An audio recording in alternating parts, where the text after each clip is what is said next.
নমস্কাৰ প্ৰিয় দৰ্শকসকল, জুন মাহৰ ৰাশিফলৰ শিতানলৈ সকলোকে স্বাগতম জনাইছোঁ। আমি আপোনালোকক জুন মাহৰ ৰাশিফলৰ বিষয়ে জনাই আহিছিলোঁ। আজি ক্ৰম অনুসৰি আমি আপোনালোকক মকৰ ৰাশিৰ ব্যক্তিসকলৰ বিষয়ে জনাম। মকৰ ৰাশিৰ ব্যক্তিসকলে এই জুন মাহত কি কি শুভ পৰিৱৰ্তন দেখিবলৈ পাব সেই বিষয়ে আজিৰ ভিডিঅ'ত আপোনালোকে জানিব পাৰিব। গতিকে যদি আপোনাৰ মকৰ ৰাশি তেতিয়াহ'লে ভিডিঅ'টো শেষলৈকে চাই থাকিব আৰু মকৰ ৰাশিৰ ব্যক্তিসকলৰ সৈতে ভিডিঅ'টো শ্বেয়াৰ কৰিবলৈ একেবাৰে নাপাহৰিব।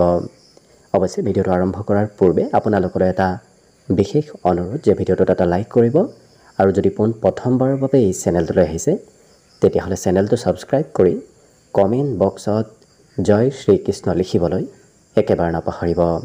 গতিকে আহক আজি ভিডিঅ'টো আৰম্ভ কৰোঁ।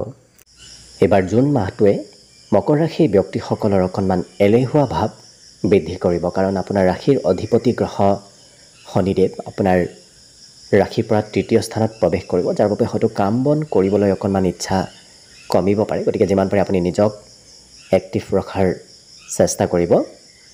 অৱশ্যে মাহটোৰ শেষৰ ভাগত আপোনাৰ পৰিস্থিতিবোৰ কিছু ভাল হৈ পৰিব, কাৰণ আপোনাৰ যিহেতু মাহটোৰ শেষৰ ভাগত কিবা শুভ খবৰ অহাৰ সম্ভাৱনা দেখা পোৱা গৈছে। মাজে সময়ে খং ৰাগ অকণমান বাঢ়িব পাৰে, কিন্তু সম্পৰ্কৰ ক্ষেত্ৰত নতুন সম্পৰ্কবোৰ আপোনাৰ সন্মুখলৈ আহিব। প্ৰেম সম্পৰ্কই হওক, ঘৰুৱা সম্পৰ্কই হওক, আপোনাৰ নতুন নতুন সম্পৰ্কৰ সৈতে যোগাযোগ বৃদ্ধিৰ সম্ভাৱনা পৰিলক্ষিত হৈছে। আপোনাৰ সকলোৰে সমৰ্থন এই মাহটোত লাভ কৰিব। গতিকে অন্য ব্যক্তিয়ে আপোনাক মাহটোত কিবা নহয় কিবা ক্ষেত্ৰত সমৰ্থন কৰা দেখা যাব, কিন্তু নিজৰ স্বাস্থ্যৰ প্ৰতি অকণমান গুৰুত্ব দিয়াৰ প্ৰয়োজন আছে। একেদৰে হঠাৎ ধন প্ৰাপ্তিৰ সম্ভাৱনা এই মাহটোত পৰিলক্ষিত হৈছে। বিশেষকৈ ৰাহু কেতুৰ স্থিতিয়ে আপোনাৰ মাহটোত কিছু আকস্মিক ধন দিব, কাৰণ ৰাহু কেতুৱে আকস্মিক ধন দিয়ে আৰু এইটো মাহত আপোনাৰ বিশেষ এক সংযোগে আপোনাৰ মাহটোত আকস্মিক ধন প্ৰাপ্তিৰ যোগ লৈ আনিব। ইয়াৰ উপৰিও বৃহস্পতি গ্ৰহ আপোনাৰ সম্পূৰ্ণ মাহটো যিহেতু ষষ্ঠ স্থানত থাকিব, যাৰ বাবে আপুনি স্বাস্থ্যৰ কিছু যত্ন ৰখাৰ প্ৰয়োজন আছে। বিশেষকৈ পৰিশ্ৰম অকণমান কৰিলেহে আপুনি ফল লাভ কৰিব, কাৰণ বহু সময়ত আপুনি যিমান পৰিশ্ৰম কৰে তাতকৈ ফলাফলবোৰৰ পৰিমাণ অকণমান কমিব। গতিকে আপুনি কষ্ট বেছিকৈ কৰক, তেতিয়া দেখিব আপুনি সেই কষ্টৰ ফলাফলসমূহ নিশ্চয় লাভ কৰিব।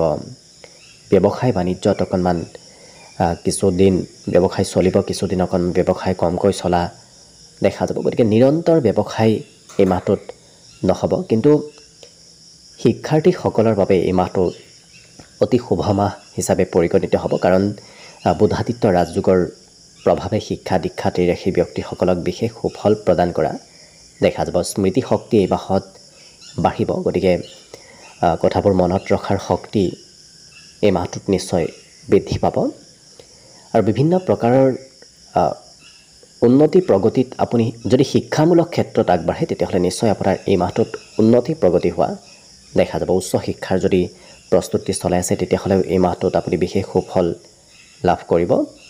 ভ্ৰমণৰ দিশত লক্ষ্য কৰিলে সৰু সুৰা ভ্ৰমণ এই মাহত হ'ব পাৰে, কাৰণ আপুনি আনে কৰি থোৱা প্লেনত হয়তো আপুনি অংশগ্ৰহণ কৰিবলগীয়া হ'ব পাৰে। বিশেষকৈ আনে হয়তো ক'ৰবাত যোৱাৰ পৰিকল্পনা কৰি থৈ দিব, কিন্তু আপুনি অন্তিম সময়ত সেই পৰিকল্পনাৰ সহভাগী হ'বলগীয়া হ'ব পাৰে।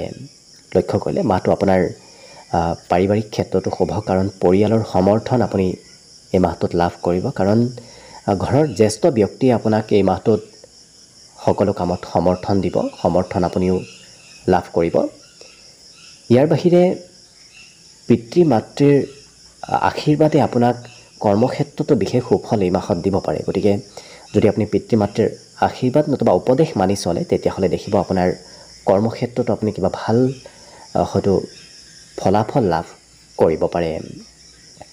আকস্মিক ধন আপোনাৰ মাতৃপক্ষৰ ফালৰ পৰা অহাৰ সম্ভাৱনাও দেখা পোৱা গৈছে। গতিকে তেনে ক্ষেত্ৰত আপুনি যিমান পাৰে মাতৃৰ সৈতে লগ হৈ যদি কিবা আৰ্থিক পৰিকল্পনা কৰে তেতিয়াহ'লে নিশ্চয় আপোনাৰ এই মাহত ধন টকা পইচাৰ প্ৰাপ্তি নতুবা আগমনৰ পথ মুকলি হ'ব। ইয়াৰ বাহিৰে গোপন শত্ৰুৱে মাজে সময়ে আপোনাৰ হয়তো আপুনি অনুপস্থিতিত থকাটো হয়তো গোপন শত্ৰুৱে ষড়যন্ত্ৰ কৰি থাকিব পাৰে। গতিকে যিমান পাৰে গোপন শত্ৰুৰ পৰা সতৰ্ক হৈ চলিব। আৰু সভা অনুষ্ঠানত আপুনি নিজৰ প্ৰতিভাবোৰ দেখুৱাৰ সুবিধা লাভ কৰিব। গতিকে সম্পূৰ্ণ মাহটোত যদি তেনে কোনো সভা প্ৰগ্ৰেম ৰাজহুৱা ক্ষেত্ৰত আপুনি অংশগ্ৰহণ কৰে, দেখিব আপোনাক সকলো ব্যক্তিয়ে গুৰুত্ব দিব, আপুনি সকলোৰে কিছু প্ৰভুত্ব নিশ্চয় লাভ কৰিব। গতিকে আপোনাৰ প্ৰভুত্বতা সমাজত এই মাহটোত বৃদ্ধি পাব। গতিকে লক্ষ্য কৰিলে সকলো দিশত শুভ। অকণমান স্বাস্থ্যৰ যত্ন ৰাখিলে তেতিয়া দেখিব সকলো দিশৰ ফালৰ পৰা মাহটো আপোনাৰ বাবে শুভ আৰু মংগলময় হৈ পৰিব। গতিকে আশা কৰিছোঁ এই মাহটোৱে যেন আপোনাৰ বাবে শুভ আৰু মংগলময়ভাৱে সকলো ক্ষেত্ৰত ফলাফলবোৰ প্ৰদান কৰক, তাৰেই কামনাৰে আজিৰ বাবে ভিডিঅ'টো ইমানতে সামৰণি মাৰিছোঁ। ধন্যবাদ।